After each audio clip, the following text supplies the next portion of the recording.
Well, here's an update on the two Buicks here. Both of them have been taken off the road, just temporarily anyway. I'm not sure if I'll put the red one on again this year, but so much the 78, the tan colored one. Mainly because the red one here, the tires are well wore out.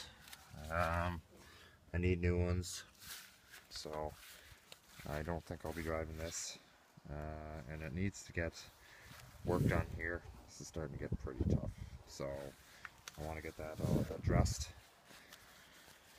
The 78, I might put this back on the road around Thanksgiving maybe, just to take it out for a drive. Show you guys the inside. I haven't driven this car in about a week now. Yeah, it's been off for about a week. So what we have currently for mileage is 157,568 with a half a tank of fuel in it. So I'll have to get some stabilized fuel in it if I don't drive them anymore, but we'll soon see about that. Okay. She's a balmy 72 degrees-ish, 73, something like that.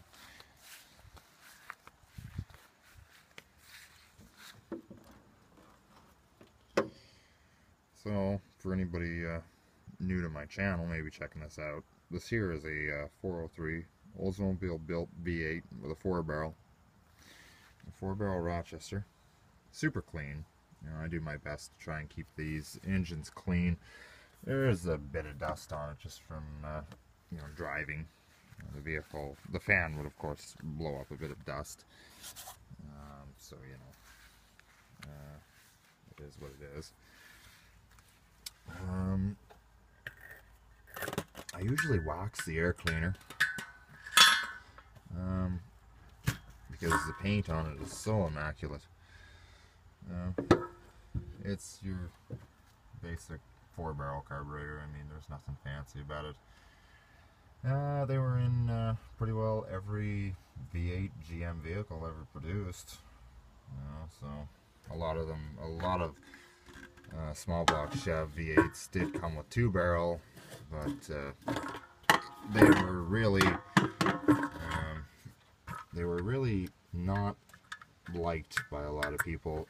The jetting, or the Venturis, they were smaller ports. The 4-barrels have smaller ports, which allowed for a little better fuel economy. The 2-barrels, they didn't provide a lot of fuel economy or power for a massive V8 engine. So, you know, the 2-barrels were not really something that people were keen on having. But thankfully a lot of these V8s had 4-barrels.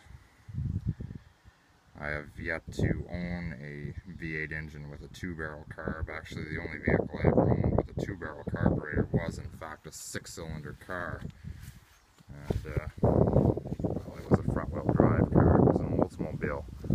It was a Sierra, a Cutlass Sierra, kind of like that one over there. Actually, it was exactly the same, just 2 years older. That one there is an 88. The one with the carburetor was an 86. So, you know, it is what it is. I'll start this one up for you guys. This one here has a bit of an exhaust leak, but you know what? That's okay.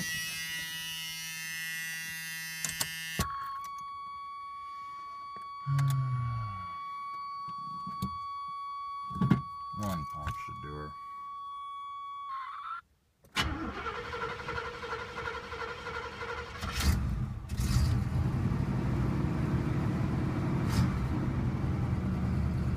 I always knock the choke off to take it down to the next cam, the next step on the high idle cam, because I can't stand it when somebody gets in a vehicle and then just, you know, high idle racing at about $2 grand and then just dumps it into gear.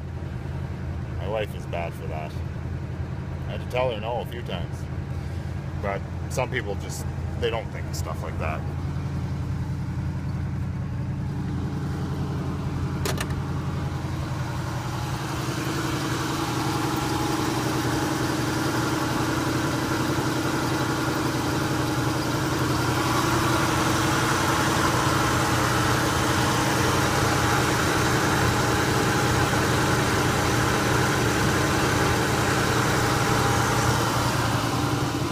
I think that leak might be coming from the crossover. Possibly on this side.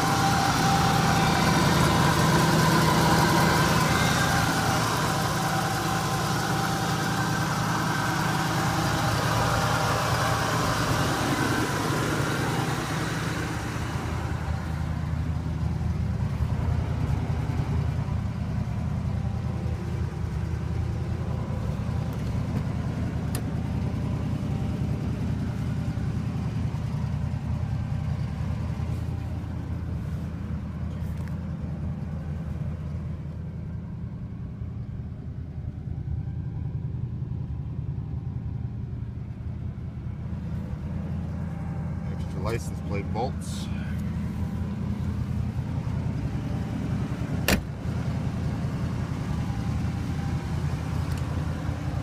Getting fairly loud. I'm gonna have to get that exhaust rectified.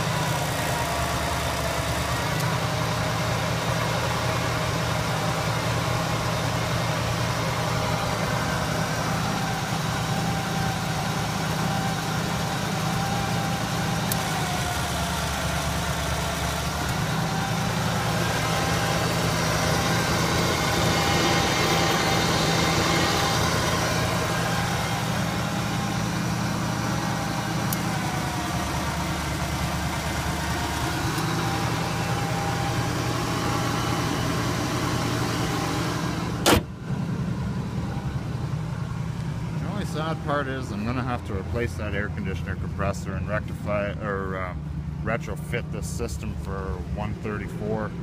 It's got the old Air 12 in it, so I won't be able to charge that once it, you know, leaks out or needs a boost again. But it's the only sad part about it. Yeah. 3/4 of a tank, all ready to be used and driven, but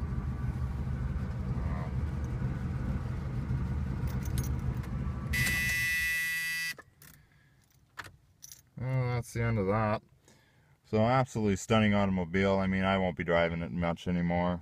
I might, like I say, I might put it on the road for Thanksgiving, but I think that'll be the end of it for now anyway.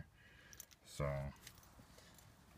the 83, well, I don't think that'll be going anywhere anytime soon neither.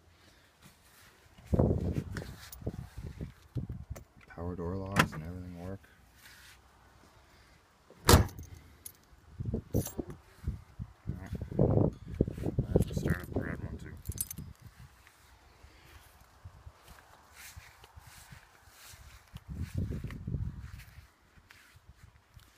Hood definitely needs a respray on this one. And bumper fillers. Sad part about this one is it only has 70,000 on it. Opera lamps work, but the paint is brittle. I mean, it is showing its age for an 83. Talk about a nice park job. You cannot get any closer than that.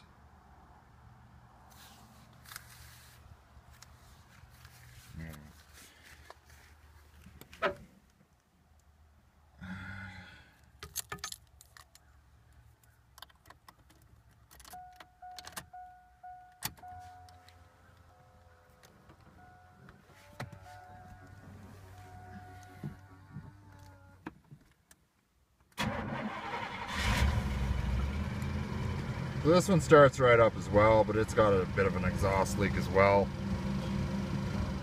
So, which sucks. But you know, it happens.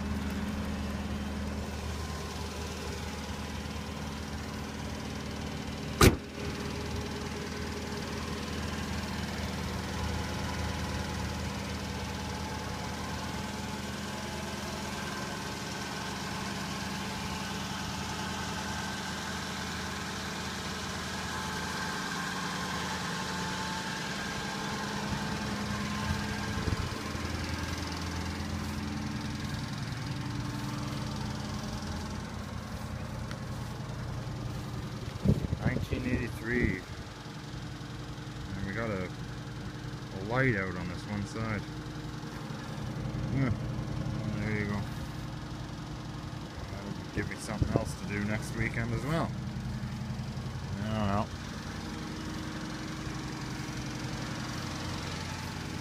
The optical lamps, they do work.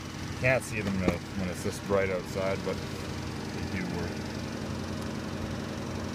Our door lock switch, I think, has a bit of a problem too, but I can get a new switch anywhere.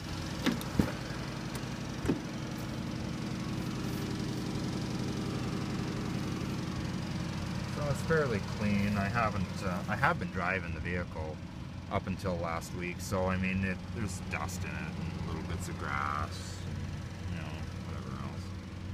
I did take it to a show and shine on the August long weekend, so there won't be any more of that this year, though.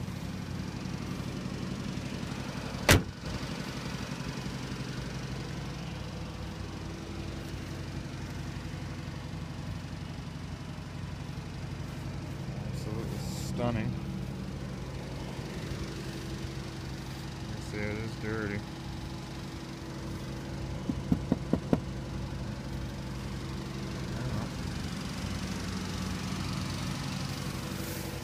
Vinyl top is in great shape.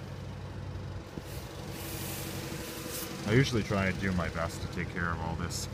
I use a special cleaner and a protectant to put on top of vinyl. Usually stay off pretty good. Could be done again, however. Starting to look dirty. Car could use a good bath, that's for sure.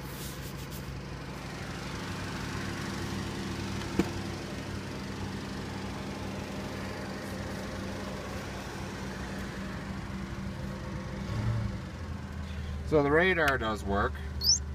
I don't use it very often because the police can't catch up on this. So that remains off for the most part. Ain't nobody want to get caught with one of those. Well, so that would be that. 1983 Buick Electra and 78 Electra.